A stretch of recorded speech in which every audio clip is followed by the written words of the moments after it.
Dalawa ang kumpirmadong patay habang tatlo ang sugatan sa helicopter crash sa Pililla, Rizal. Kabilang sa mga nasawi ang isang Malaysian national. Narito ang agenda report ni Ian Maghanoy. Ito ang helicopter Bell 505 na bumagsak sa sitio Upper Barak, Barangay Kisao sa Pililla, Rizal. Nangyari ang insidente pasado alas 7 kaninang umaga. Makikita sa video ang itim na helicopter, lulan ang 5 katao kasama ang piloto. Sa anggulo ng video na ito ay makikita ang isang foreigner na pasahero na sugatan at nahihirapan mula sa loob ng bumagsak na helicopter. Ang piloto naman ay may sugat sa ulo. Ang isang pasahero naman sa likod ay tila hindi na gumagalaw. Sa drone shot naman na ito ay makikita ang 2 biktimang nakahandusay sa tabi ng bumagsak na helicopter. Nakapaligid din sa crash site ang mga responder mula sa Civil Aviation Authority of the Philippines, SOCO at local PNP. Kinumpirma ng Pililla Municipal Police Station na 2 ang dead on arrival sa Rizal Provincial Hospital System sa Morong. 3 naman ang sugatan at agad na isinugod sa Rizal Provincial Hospital ng Binangonan.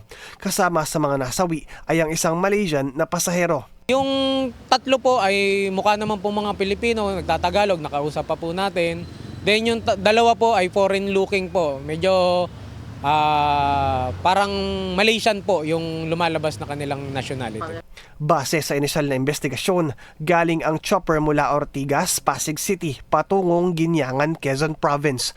Mababa ang lipad nito bago bumagsak sa madamong bakanting lote na napapalibutan ng barbed wire. Naputol ang buntot nito at nabasag ang windshield.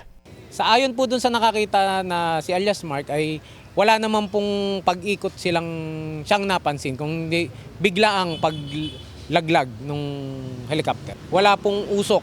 Okay na, wala pong usok kahit nung pagdating po namin hindi na po gumagalaw yung LEC, yung motor. According dun sa pilot na nakausap ko, may dumating kasing pilot na isa pa, is nag-automatic shut off yung engine niya. So, yun po yung safety feature. Patuloy ang pakikipag-ugnayan ng mga otoridad sa Embahada ng Malaysia sa Maynila kaugnay sa insidente. Kabilang sa mga nakaligtas ay ang Pinoy na piloto, isang Pilipinong pasahero at isa pang pasaherong dayuhan.